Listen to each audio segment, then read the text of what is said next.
कहेगा तो मैं वही कौन, न्यूमेरिकल प्रश्न आ गया, दिमाग खराब कर दिया प्रश्न, मैं वही कौन, तो वो उनसे नहीं होगा। और यदि आपको पता है कि मेरे लिए तो सबसे सिंपल क्वेश्चन यही है, तो आप कर सकते हैं। इसलिए ऐसा प्रश्न जब भी पूछा जाए, कोई डरने की जरूरत नहीं है, घबराने की जरूरत नहीं है, सोच समझ कर काम करें। जो इसका कंसेप्ट है आप उसको लागू करें, कंसेप्ट को लागू करोगे तो संतान ऑटोमेटिक आएगी। विज्ञान है, यहाँ कोई अंधविश्वास नहीं है कि कुछ होते कुछ हो जाए, ऐसा वैसा कुछ नहीं है। यदि इस तरह से युग्मक आएंगे तो रोगी ही पैदा होगा।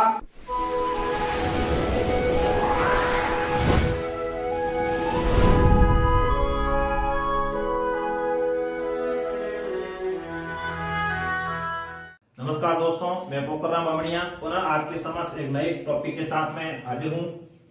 आज हम इस क्लास के अंदर, इस वीडियो के अंदर डिस्कस करेंगे आनुवांशिक विकार, आनुवांशिक रोग। तो आनुवांशिक रोग, हालांकि हमने इस पाठ के अंदर आनुवांशिक जो शब्द है इसके बारे में डिटेल से बात की है। तो आनुवांशिक रोग का मतलब क्या होगा? ऐसे रोग, ऐसी असामान्यता या ऐसे विकार जो पीढ़ी दर पीढ़ी वंशागत होते हैं या एक पीढ़ी से दूसरी पीढ़ी में ट्रांसफर होते हैं, ऐसे रोग होते हैं, उनको हम क्या कहते हैं? आनुवांशिक विकार या आनुवांशिक रोग। तो आनुवांशिक शब्द जहां भी आता है उसका मतलब है कि एक पीढ़ी से दूसरी पीढ़ी में ट्रांसफर होने वाले रोग, या एक पीढ़ी से दूसरी पीढ़ी में जो लक्षण ट्रांसफर होते हैं वो आनुवांशिक होते हैं। तो यहाँ रोगों की बात हो रही है, तो ऐसे रोग जो एक पीढ़ी से दूसरी पीढ़ी में ट्रांसफर होते हैं। यदि लक्षणों की बात हो तो ऐसे लक्षण जो एक पीढ़ी से दूसरी पीढ़ी में ट्रांसफर होते हैं उसको आनुवांशिक लक्षण कहा जाता है। तो जो आनुवांशिक रोग है, आनुवांशिक जो विकार है, आनुवांशिक जो असामान्यताएं हैं, इसका मतलब ये हुआ कि ये जो रोग है, ये विकार है या ये जो असामान्यताएं हैं, ये एक पीढ़ी से दूसरी पीढ़ी में ट्रांसफर होगी या ये वंशागत होगी। एक पीढ़ी से दूसरी पीढ़ी में ट्रांसफर होने का मतलब क्या होगा? ये है वो विकार वंशागत होते हैं, और जो विकार वंशागत होते हैं उनको आनुवांशिक विकार कहा जाता है। Next, type of genetic disorder, ये दो प्रकार के होते हैं। जो आनुवांशिक विकार है दो प्रकार के होंगे। नंबर 1 है मेंडेलियन या मेंडेलीय आनुवांशिक विकार, दूसरे आ जाते हैं गुणसूत्रीय आनुवांशिक विकार। मेंडेलीय आनुवांशिक विकार का मतलब ये होगा कि डीएनए के अंदर या जीन के अंदर कोई उत्परिवर्तन के कारण विकार उत्पन्न हो गया। मतलब जीन के अंदर, जीन गुणसूत्रों के ऊपर पाए जाते हैं, एक जीन के अंदर जो उत्परिवर्तन के द्वारा जो परिवर्तन हुआ और उसके द्वारा स्थानांतरित होने वाले जो विकार है उसको हम कहेंगे मेंडेलीय आनुवांशिक विकार। और गुणसूत्रीय आनुवांशिक विकार का मतलब है गुणसूत्रों की संख्या, गुणसूत्रों की संख्या कम ज्यादा होने से जो विकार उत्पन्न होते हैं, या गुणसूत्रों की जो संख्या है उसके अकॉर्डिंग जो परिवर्तन आते हैं, जो विकार उत्पन्न होते हैं और वे एक पीढ़ी से दूसरी पीढ़ी में ट्रांसफर होते हैं, इसको हम कहेंगे गुणसूत्रीय आनुवांशिक विकार। अब यहाँ पर जो मेंडेलीय आनुवांशिक विकार है ये और गुणसूत्रीय आनुवांशिक विकार है, ये दो प्रकार के होते हैं। कितने कितने प्रकार के होंगे? दो प्रकार के होंगे। क्यों होंगे? क्योंकि हमारे शरीर के अंदर मनुष्य की जो कोशिका है उसमें जो गुणसूत्र दो प्रकार के पाए जाते हैं, अलिंग गुणसूत्र और लिंग गुणसूत्र। अब यदि हम मेंडेलीय आनुवांशिक विकार की बात करेंगे तो इसमें जीन में परिवर्तन आता है। अब किस गुणसूत्र के ऊपर जो जीन पाया जाता है उसमें परिवर्तन हुआ है। मान लो अलिंग गुणसूत्र के ऊपर पाए जाने वाले जीन में परिवर्तन हुआ है तो इसको हम कहेंगे अलिंग मेंडेलीय आनुवांशिक विकार। और यदि ऐसे जीन में परिवर्तन हुआ है, वह जीन लिंग गुणसूत्र के ऊपर पाया जाता है तो इसको लिंग संलग्न मेंडेलीय आनुवांशिक विकार कहा जाएगा। उसी तरह से यहाँ पर गुणसूत्रीय आनुवांशिक विकार है, इसमें गुणसूत्रों की संख्या कम या ज्यादा होगी। तो अब कौन सा गुणसूत्र कम या ज्यादा हुआ है या कौन से गुणसूत्र की कमी हुई है या अधिकता हुई है, उस आधार पर गुणसूत्रीय आनुवांशिक विकार भी दो प्रकार के हो जाएंगे। तो पहला गुणसूत्र कौन सा है? अलिंग गुणसूत्र। यदि अलिंग गुणसूत्र की संख्या में कमी हुई है या वृद्धि हुई है तो इस तरह से जो रोग उत्पन्न होगा, इस तरह से जो विकार उत्पन्न होगा उसको हम कहेंगे अलिंग गुणसूत्रीय आनुवांशिक विकार। और यदि एक ऐसा गुणसूत्र कम या अधिक हुआ है या एक ऐसा गुणसूत्र जिसकी कमी या अधिकता हुई है जो कि लिंग प्रकार का है या लिंग गुणसूत्र की कमी या अधिकता हुई है तो इसको हम लिंग संलग्न गुणसूत्रीय आनुवांशिक विकार कहते हैं। हम इस चैप्टर के अंदर, इस वीडियो के अंदर इन सभी रोगों के बारे में बात करेंगे। तो जो अलिंग मेंडेलियन विकार है इसका उदाहरण आ जाता है सिकल सेल एनीमिया। और भी कई रोग हैं, हम बात करेंगे इसमें। लिंग संलग्न जो रोग है इसका उदाहरण है हीमोफीलिया और वर्णांधता। हीमोफीलिया जिसको शाही रोग भी कहा जाता है, वर्णांधता कलर ब्लाइंडनेस। गुणसूत्रीय आनुवांशिक विकार की बात करते हैं तो अलिंग गुणसूत्रीय आनुवांशिक विकार है, इसका उदाहरण है डाउन सिंड्रोम। डाउन सिंड्रोम का मतलब है कि 21वें गुणसूत्र की ट्राइसोमी हो जाती है। 21वां गुणसूत्र आप सभी को पता है कैसा गुणसूत्र है, अलिंग गुणसूत्र होता है।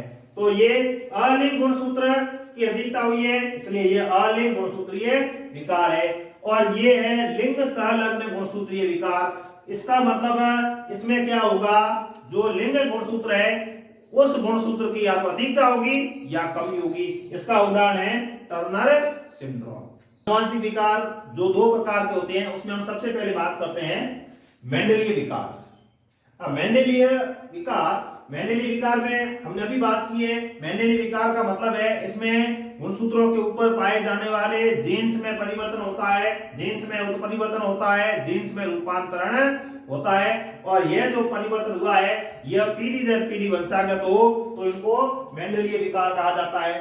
दूसरा, इस विकार की एक शर्त है कि ये मेंडल के जो वंशागति नियम हैं उसके अकॉर्डिंग वंशागत होते हैं। ये रोग एक पीढ़ी से दूसरी पीढ़ी के अंदर मेंडल के नियमानुसार वंशागत होते हैं।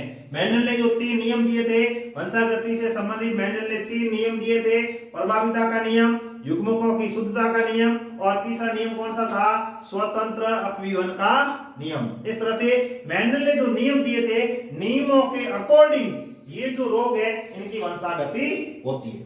अब उसमें जो पहला नियम है प्रभाविता का नियम, उसमें प्रभावी लक्षण F1 पीढ़ी में प्रकट होता है और अप्रभावी लक्षण F1 पीढ़ी में प्रकट नहीं होता है। तो यह प्रभावी अप्रभावी के आधार पर ये रोग दो प्रकार के हो सकते हैं, अप्रभावी हो सकते हैं, प्रभावी हो सकते हैं। प्रभावी का मतलब क्या होगा, यह रोग F1 पीढ़ी में प्रकट होगा। अप्रभावी का मतलब क्या होगा, F1 पीढ़ी में तो प्रकट नहीं होगा लेकिन F2 पीढ़ी में प्रकट होता है। तो मेंडेलियन विकार दो प्रकार के हो सकते हैं, अप्रभावी और प्रभावी। तो प्रभावी अप्रभावी अंतर समझ में आ गया। अप्रभावी का उदाहरण है सिकल सेल एनीमिया जिसको दात्र कोशिका अरक्तता भी कहा जाता है। और जो प्रभावी है इसका उदाहरण है मायोटोनिक डिस्ट्रोफी। तो ये अप्रभावी और प्रभावी दोनों प्रकार के हो सकते हैं। अब यह जो मेंडेलियन विकार है इसको हम दो भागों में बांटते हैं कि जीन में परिवर्तन होता है तो जीन कौन से गुणसूत्र वाला है। यदि जीन्स में परिवर्तन हुआ और वह जीन्स अलिंग गुणसूत्र के ऊपर पाया जाता है तो इसको हम कहेंगे अलिंग मेंडेलियन विकार। और यदि जीन्स में परिवर्तन हुआ और वह जीन्स है वो लिंग गुणसूत्र के ऊपर पाया जाता है तो उसको हम कहेंगे लिंग संलग्न मेंडेलियन विकार। दो प्रकार हो जाएंगे मेंडेलियन विकार के इसमें। अब देखो इसमें जो अलिंग मेंडेलियन विकार है परिभाषा के तौर पे बात करें तो ऐसे विकार जो अलिंगी गुणसूत्र, यहाँ पर है ऑटोसोमल मतलब अलिंगी जो गुणसूत्र है उसके ऊपर उपस्थित जीन है उसमें परिवर्तन हो, उसमें उत्परिवर्तन हो, उसमें रूपांतरण से उत्पन्न होता है। तो ये जो रोग है ये रोग कैसे उत्पन्न होते हैं, ये रोग इस तरह से उत्पन्न होते हैं कि जो अलिंगी गुणसूत्र है, जो अलिंगी गुणसूत्र है उसके ऊपर जो जीन पाया जाता है उसमें परिवर्तन आने से उत्पन्न होते हैं। और फिर ये रोग एक पीढ़ी से दूसरी पीढ़ी में ट्रांसफर भी होते जाते हैं। अब इसके अलिंग जो मेंडेलियन विकार है, अलिंग का मतलब अलिंग गुणसूत्रों के ऊपर पाए जाते हैं। गुणसूत्रों के बारे में हमने पहले बात की है। मनुष्य के अंदर टोटल 46 गुणसूत्र पाए जाते हैं। 46 में से 44 गुणसूत्र होते हैं अलिंग गुणसूत्र और जो 2 गुणसूत्र होते हैं वो होते हैं लिंग गुणसूत्र। तो जो 44 अलिंग गुणसूत्र है, अलिंग गुणसूत्रों के ऊपर पाए जाने वाले जीन में यदि किसी भी प्रकार का परिवर्तन आता है और जो रोग उत्पन्न होता है उसको हम कहेंगे अलिंग मेंडेलियन विकार। अब इसके उदाहरण हो जाएंगे सिकल सेल एनीमिया, थैलेसीमिया और फिनाइल कीटोन्यूरिया। इन सभी रोगों के बारे में हम डिटेल से बात करेंगे। नेक्स्ट, लिंग मेंडेलियन विकार। अब ये विकार कैसे उत्पन्न होंगे? ये विकार या ये रोग कैसे गुणसूत्र जिसको हम कहते हैं लिंग गुणसूत्र या जिसको सेक्स क्रोमोसोम कहा जाता है, इसके ऊपर पाए जाने वाले जीन में परिवर्तन होता है। तो ऐसे विकार जो लिंग गुणसूत्र से संलग्न जीन में रूपांतरण या परिवर्तन से उत्पन्न होते हैं, इसका उदाहरण है हीमोफीलिया और वर्णांधता। हीमोफीलिया को सही रोग कहा जाता है और वर्णांधता का मतलब है लाल और हरे रंग के अंदर यह व्यक्ति अंतर नहीं कर पाता है, मतलब वर्णों में अंतर नहीं कर पाता है, इसलिए इसको वर्णांधता कहा जाता है। नेक्स्ट, हम ये जितने भी रोग हैं इन सभी रोगों के बारे में डिटेल से बात करने वाले हैं। सर्वप्रथम हम जो मेंडेलियन रोग है, मेंडेलियन जो विकार है उसमें बात करते हैं सिकल सेल एनीमिया, दात्राकार कोशिका अरक्तता। रोग का नाम है दात्र कोशिका अरक्तता, इंग्लिश में कहेंगे सिकल सेल एनीमिया। एनीमिया का मतलब क्या होता है? एनीमिया का मतलब है रक्त की कमी। क्या होगा? रक्त की कमी। तो इसके अंदर रक्त की क्या होगी? कमी होगी। अब देखिए यह जो रोग है, इस रोग के अंदर हमने अभी बात की है कि यह रोग या इसका लक्षण कैसा है? यह अलिंग अप्रभावी है। अलिंग का मतलब इस रोग से संबंधित जो जीन है, यह जीन कौन से गुणसूत्र के ऊपर पाया जाता है? अलिंग गुणसूत्र के ऊपर पाया जाता है। बहुत ही इंपॉर्टेंट क्वेश्चन है, अलिंग गुणसूत्र के ऊपर इसका जीन पाया जाता है, इसलिए इसको अलिंग कहा जाता है। दूसरा, यह अप्रभावी है, यह जीन है वो अप्रभावी है। अप्रभावी का मतलब क्या होगा कि F1 पीढ़ी के अंदर यह रोग है वो प्रकट नहीं होता है, या इसका मतलब ये हुआ कि इसके जो विषम युग्मजी स्थिति है उसमें यह रोग प्रकट नहीं होता है। जैसे देखिए यहाँ पर ये HbA HbS, यहाँ पर इस जीन की विषम युग्मजी स्थिति है, तो यहाँ पर ये रोग प्रकट नहीं हुआ। हालांकि ये वहां का जरूर है लेकिन रोग प्रकट नहीं होगा। रोग प्रकट तब होगा जब समयुग्मजी स्थिति होगी, या इस रोग का जो जीन है वो समयुग्मजी स्थिति में होगा, तभी वह व्यक्ति रोगी होगा या उसमें रोग उत्पन्न होता है। यहाँ पर यह रोग प्रकट नहीं होता, वाहक है। तो यह जो लक्षण है दात्र कोशिका अरक्तता, यह अलिंग अप्रभावी लक्षण है। इसको इंग्लिश में कहा जाता है ऑटोसोमल रिसेसिव। ऑटोसोमल रिसेसिव इसको कहा जाएगा। अब देखिए इसमें जो अलिंग अप्रभावी क्यों कहते हैं? क्योंकि इसका जीन अलिंग गुणसूत्र के ऊपर पाया जाता है। अलिंग गुणसूत्र के ऊपर इसका जीन पाया जाता है, इसलिए इसे अलिंग अप्रभावी लक्षण कहा जाता है। अब अलिंग गुणसूत्र की बात करते हैं तो अलिंग जो गुणसूत्र होते हैं वो 22 जोड़े होते हैं। कितने होते हैं? 22 जोड़े या 44 होते हैं। तो यह जो जीन है कौन से गुणसूत्र के ऊपर पाया जाता है? 11वें गुणसूत्र के ऊपर पाया जाता है। छोटे छोटे सवाल है, ध्यान रखने की जरूरत है। छोटा सवाल पूछ लिया जाए, सिकल सेल एनीमिया, इस रोग से संबंधित जो जीन है वो पहली बात तो कौन से गुणसूत्र के ऊपर? अलिंग गुणसूत्र के ऊपर। अब अलिंग गुणसूत्रों की संख्या ज्यादा है तो किस नंबर के गुणसूत्र के ऊपर है? तो 11वें नंबर के गुणसूत्र के ऊपर इसका जीन पाया जाता है। अब इस रोग में क्या होगा? इस रोग के अंदर एकल क्षार में क्या होता है? बिंदु उत्परिवर्तन होता है। मतलब जीन के अंदर जो नाइट्रोजन क्षार की एक श्रृंखला है उसमें एक नाइट्रोजन क्षार के अंदर परिवर्तन आ जाता है। जीन के अंदर परिवर्तन आया इसलिए इसको जीन उत्परिवर्तन कहते हैं। और जीन उत्परिवर्तन के भी हमने 2 भाग पढ़े थे। कौन कौन से पढ़े थे? एक तो बिंदु उत्परिवर्तन, दूसरा फ्रेम शिफ्ट उत्परिवर्तन। तो यहाँ पर एक बिंदु या एक नाइट्रोजन क्षार है वो चेंज हो जाता है, परिवर्तित हो जाता है, इसलिए इसको एकल क्षार में बिंदु उत्परिवर्तन से यह रोग उत्पन्न होता है। अब देखो ये तो इसका बेस है कैसा होता है। अब एक्चुअल में क्या होता है उसके बारे में बात करते हैं। देखिए, इस रोग के अंदर जो आरबीसी है, हमारे शरीर के अंदर जो रुधिर है, रुधिर के अंदर जो रुधिर कणिकाएं होती है, आरबीसी, डब्ल्यूबीसी और प्लेटलेट्स, तो यहाँ पर या इस रोग के अंदर जो आरबीसी है वो प्रभावित होती है। अब आरबीसी का कौन सा भाग प्रभावित होता है? आरबीसी का हीमोग्लोबिन वाला भाग प्रभावित होता है। अब ऐसे देखा जाए तो आरबीसी के अंदर हीमोग्लोबिन बहुत ही इंपॉर्टेंट संरचना होती है, इंपॉर्टेंट भाग होता है। हमारे शरीर के अंदर ऑक्सीजन जो भी हम ग्रहण करते हैं, ऑक्सीजन को विभिन्न कोशिकाओं तक, ऊतकों तक ले जाने का काम हीमोग्लोबिन का रहता है। बहुत ही इंपॉर्टेंट कार्य है हीमोग्लोबिन का, कार्य है ऑक्सीजन को ऊतकों तक ले जाना। तो ये हीमोग्लोबिन है।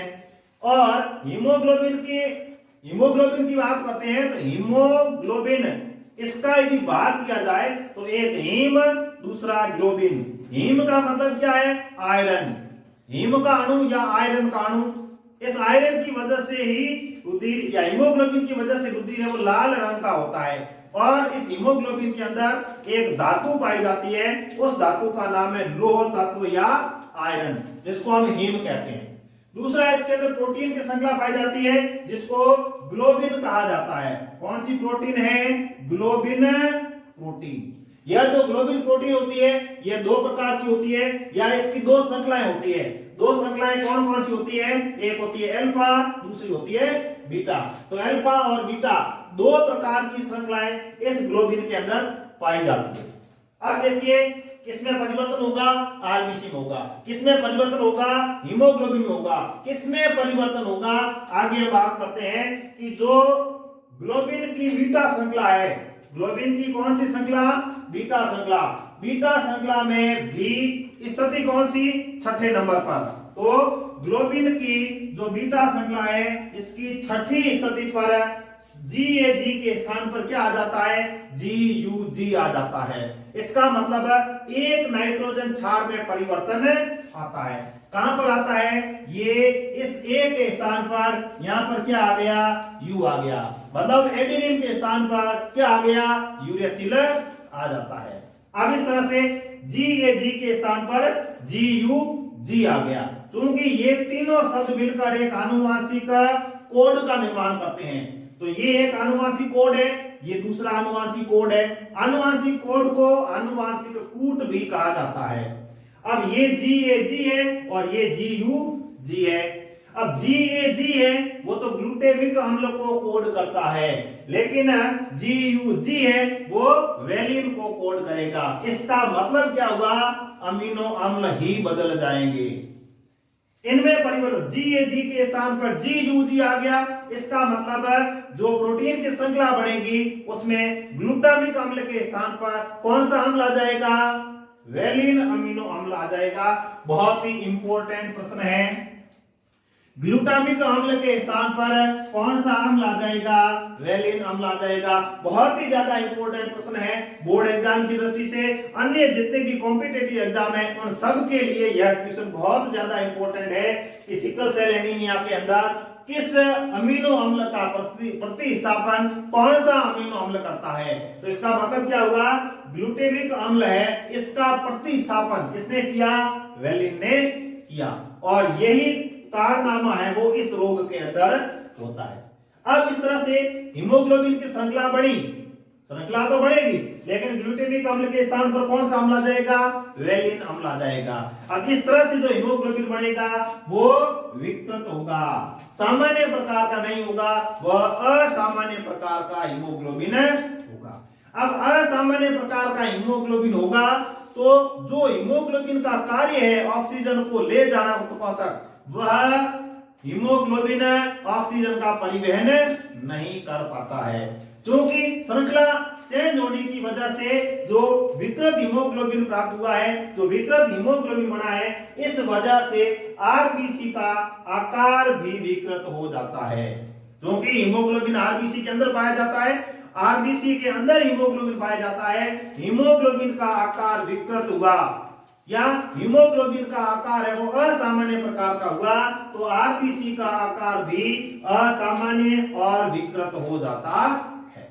अब देखिए, सामान्यतः जो आरबीसी होती है वो उभयावतल होती है, उभयावतल होती है, लेकिन यह जो इसमें विकृत हीमोग्लोबिन जैसे ही बढ़ेगा इस आरबीसी का आकार कैसा हो जाएगा, द्विअवतल हो जाएगा।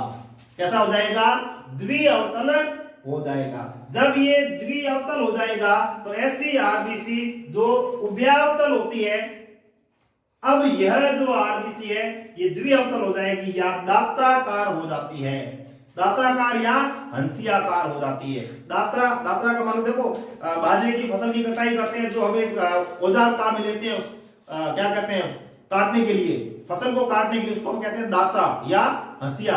तो यह आरबीसी हंसियाकार हो जाती है, दात्राकार हो जाती है, और ऐसी आरबीसी के अंदर ऑक्सीजन के परिवहन की क्षमता नहीं पाई जाती है, या यह आरबीसी या यह हीमोग्लोबिन है वो ऑक्सीजन का परिवहन कम कर पाएगा। ऐसी स्थिति में उस व्यक्ति के अंदर क्या होगा, रुधिर की कमी हो जाएगी। जब रुधिर की कमी हो जाएगी तो यहाँ पर रोग उत्पन्न होता है। इस रोग को सिकल सेल एनीमिया या दात्राकार कोशिका अरक्तता कहा जाता है।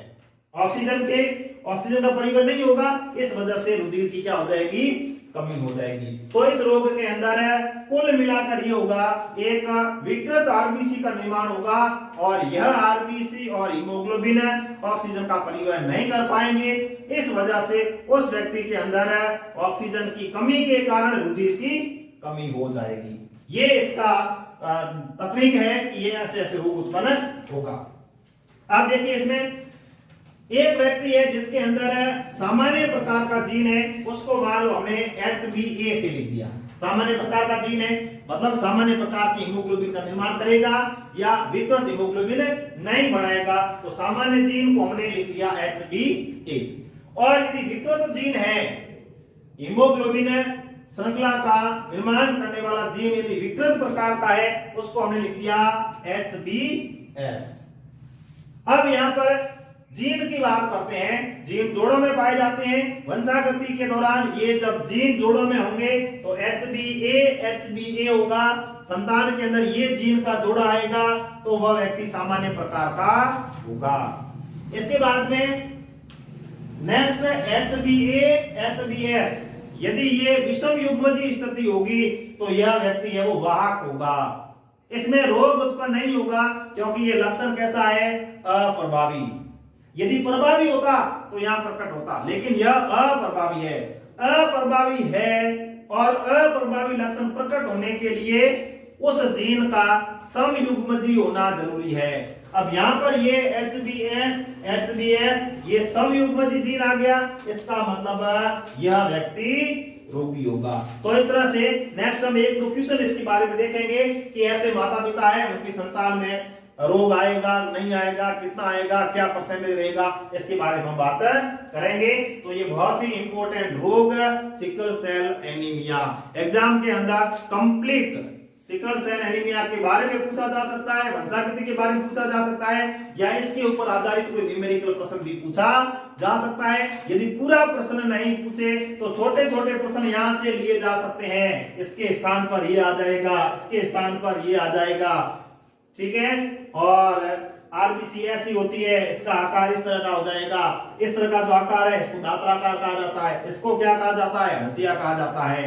हंसिया कौन सा, जो बाजरे की फसल हम कटाई करते हैं उसको हंसिया या दात्रा कहा जाता है। उसी वजह से इसका नाम है वो दात्राकार कोशिका अरक्तता रखा गया। सिकल सेल एनीमिया की वंशागति एक उदाहरण के द्वारा समझने का प्रयास करते हैं। देखिए, एक ऐसी वाहक मादा है, वाहक मादा जिसका विवाह एक रोगी नर के साथ कर दिया जाए।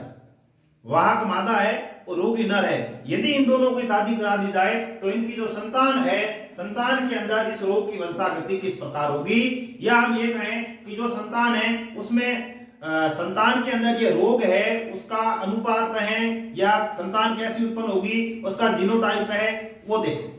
तो देखिए, वाहक मादा है।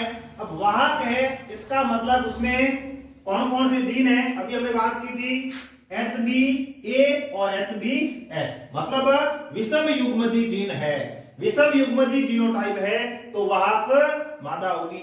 अब रोगी है तो दोनों में ही जीन कौन से होंगे, दोनों जो जीन है वो कैसे होंगे, HBS HBS। यदि यहां तक आपका प्रश्न सही है तो आगे कोई दिक्कत आने वाली नहीं है। समझने वाली बात यही है कि वाहक है इसका मतलब मादा है वो विषम युग्मजी होनी चाहिए, रोगी है इसका मतलब है वो सम युग्मजी होना चाहिए, इसका ध्यान रखना है। ये तो होगा सम युग्मजी और मादा होगी विषम युग्मजी। यदि आपने यहां तक सही किया है तो आपका अनुपात एकदम सही आएगा।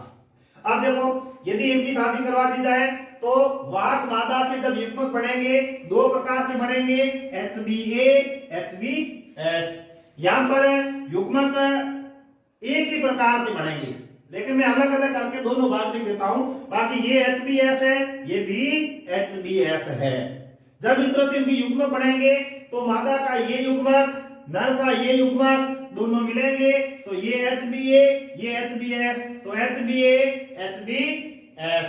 फिर मादा का ये युग्मक नर का ये युग्मक ये HBA ये HBS तो HBA HBS। तो ये वाहक है और ये भी वाहक है।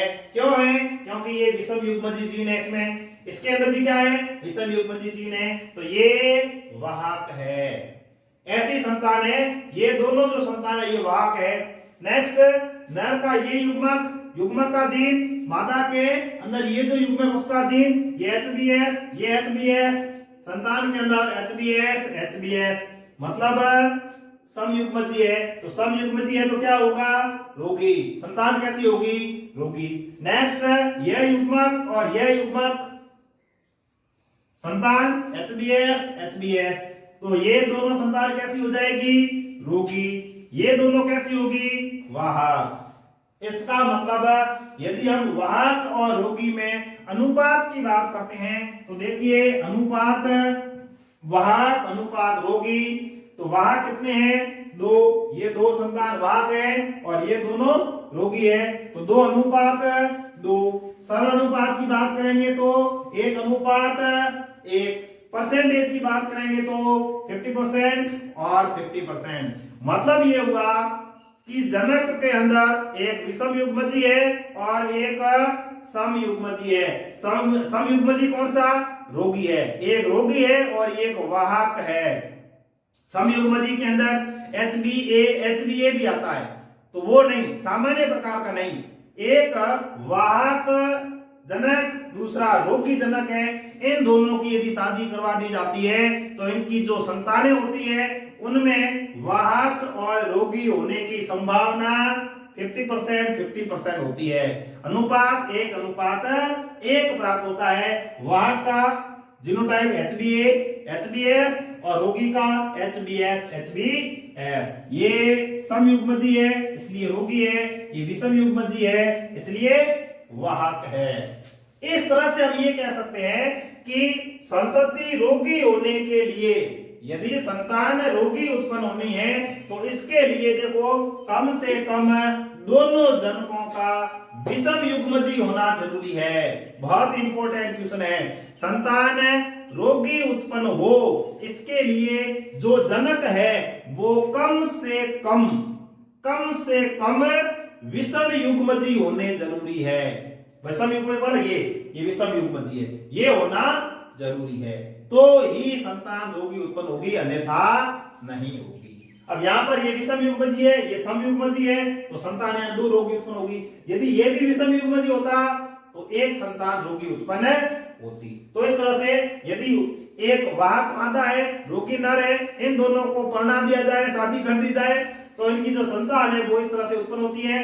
कैसा भी आपसे गणितीय सवाल पूछ लिया जाए, यदि आपने यहां तक सही कर दिया तो आगे आपको कोई रोक नहीं सकता।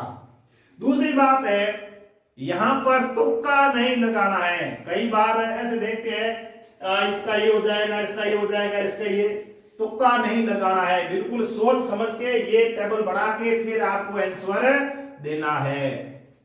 तो ये एक गणितीय क्वेश्चन है। ऐसे क्वेश्चन एग्जाम के अंदर आपको ऐसे घुमा फिरा के पूछे जा सकते हैं। अलर्ट रहना है, सावधान रहना है, प्रश्नों को समझना है। समझने समझने के बाद उस प्रश्न की प्रकृति क्या है, प्रश्न में क्या पूछा जा रहा है, आपको उसका उत्तर देना है।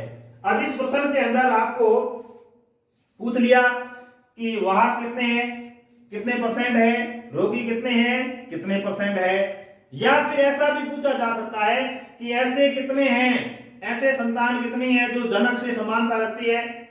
तो ऐसे संतान देखो कितने हैं, सभी ये वाहक है, ये इनसे समानता रखती है, ये रोगी है, इनसे समानता रखते हैं, मतलब सभी जो संतानें हैं वो जनकों से समानता रखने वाली होती है। एक और गणितीय प्रश्न है, इस सिकल सेल एनीमिया रोग से संबंधित है, इसकी वंशावृद्धि कैसे होती है उसके बारे में है।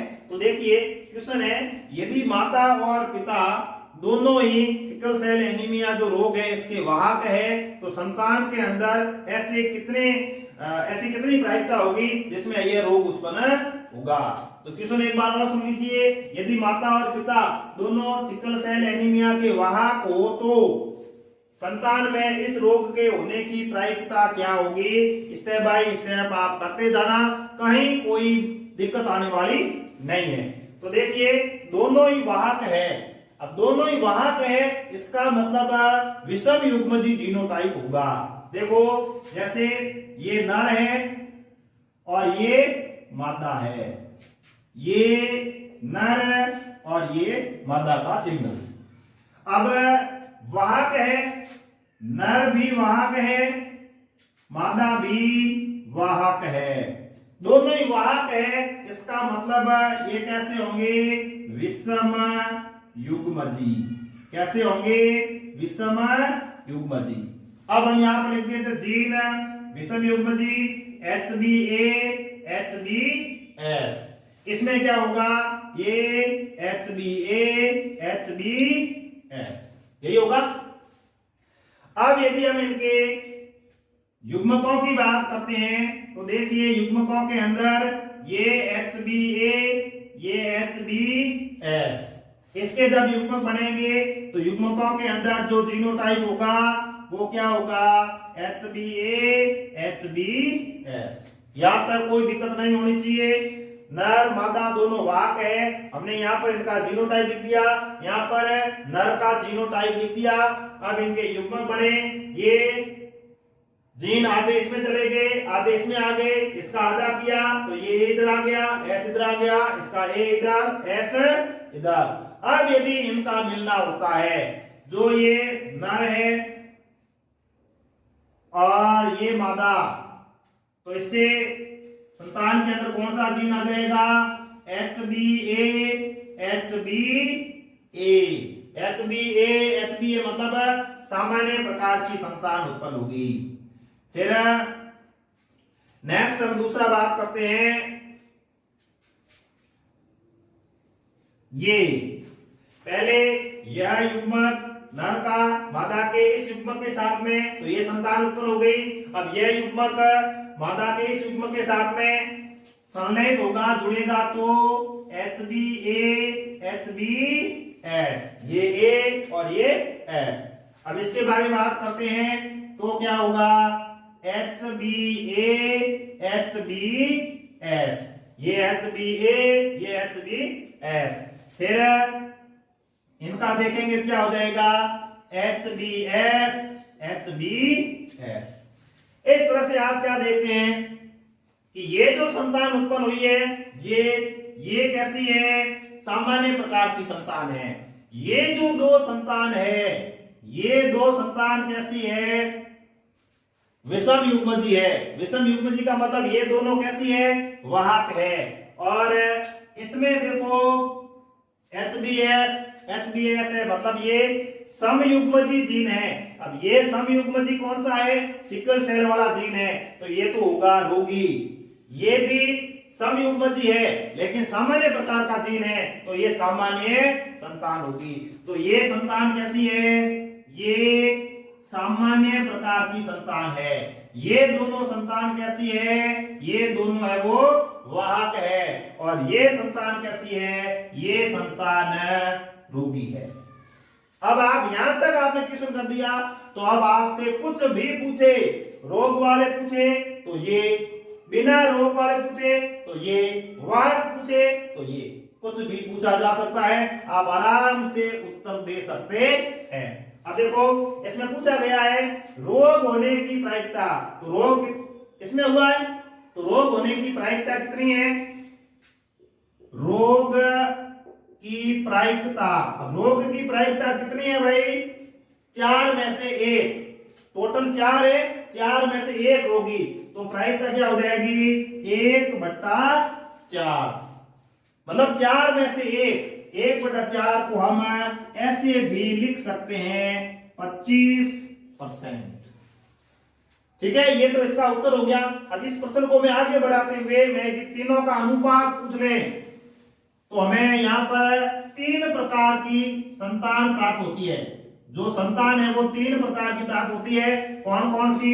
एक तो संतान हमें प्राप्त होती है सामान्य प्रकार की, फिर हमें प्राप्त होती है वाहक और प्राप्त होती है रोगी। अनुपात की बात करते हैं तो सामान्य कितनी है?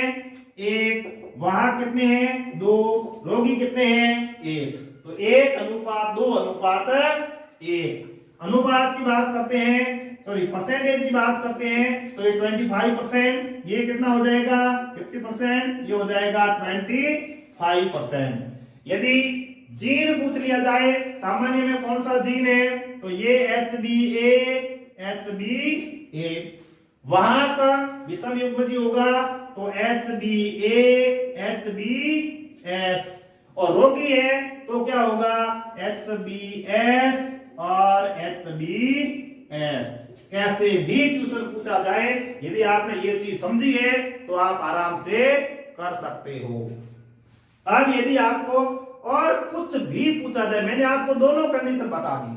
अब यहां पर दोनों वाहक है, इससे पहले हमने एक रोगी और एक वाहक के बारे में बात की थी, तो अब हम रोगी और सामान्य के बारे में बात कर सकते हैं, सामान्य और वाहक के बारे में बात कर सकते हैं। कोई प्रॉब्लम नहीं है, यदि आपने चीज समझी है तो आप आराम से उसका आंसर दे सकते हैं। रट्टा मारने की जरूरत नहीं है, रट्टा मारोगे तो आपका उत्तर गलत हो जाएगा। समझकर इस हिसाब से काम करना है। यदि आपको कह दिया जाए कि ये सामान्य प्रकार का नर है और वाहक मादा है, इन दोनों की शादी करा दो, तो आप साइंस वाले हो, किसी की भी शादी करवा सकते हैं, कोई इसमें दिक्कत वाली बात नहीं है। आपको तो क्या करना है कि उसमें जो संतान है वो कैसी होगी, संतान के अंदर लक्षण प्रकट हुआ या नहीं हुआ, आपको तो उसकी परसेंटेज निकालनी है, या जो एग्जाम में पूछा गया है वो चीज आपको बतानी है। तो इस तरह से ऐसे सवाल आपको दिखने में भले ही खतरनाक लगे लेकिन उतने खतरनाक होते नहीं है। बिल्कुल सिंपल सवाल है ये, लेकिन कंसेप्ट क्लियर होना चाहिए। यदि आपका कंसेप्ट क्लियर है, आपका टारगेट मालूम क्लियर है, तो बीच में कुछ भी और क्या पकड़ रहा है। आपको पता है कि न्यूमेरिकल का प्रश्न आएगा, मैं 101% कर सकता हूं, मतलब आप कर सकते हैं। मैक्सिमम 99% लोग पहले ही मारो ने पहले ही ढोला भेजा हुआ है तो मैं वही कौन। न्यूमेरिकल प्रश्न आ गया, दिमाग खराब कर दिया, प्रश्न में वही कौन, तो वो उनसे नहीं होगा। और यदि आपको पता है कि मेरे लिए तो सबसे सिंपल क्वेश्चन यही है, तो आप कर सकते हैं। इसलिए ऐसा प्रश्न जब भी पूछा जाए कोई डरने की जरूरत नहीं है, घबराने की जरूरत नहीं है, सोच समझकर काम करें। जो इसका कंसेप्ट है आप उसको लागू करें। कंसेप्ट को लागू करोगे तो संतान ऑटोमेटिक आएगी, संतान है ऑटोमेटिक, मतलब जिसका जो ग्रुप होगा उसमें ऑटोमेटिक आएगी। सामान्य है तो इसमें सामान्य बनेगा। आपका कंसेप्ट क्लियर है, इधर से ए आ गया, नर से मादा से ए आ गया, तो सामान्य ही बनेगा, ना तो वाहक होगा न रोगी होगा, सामान्य प्रकार का ही संतान बनेगा या संतान बनेगी। तो इसलिए यहां पर यदि कंसेप्ट क्लियर है, ये HbS, नर से यह जीन आया, मादा से यह जीन आया, या नर का ये युग्मक है, मादा का ये युग्मक है, मतलब नर से HbS, मादा से HbS, ये दोनों आएंगे तो रोगी ही पैदा होगा और कोई संभावना ही नहीं बनती।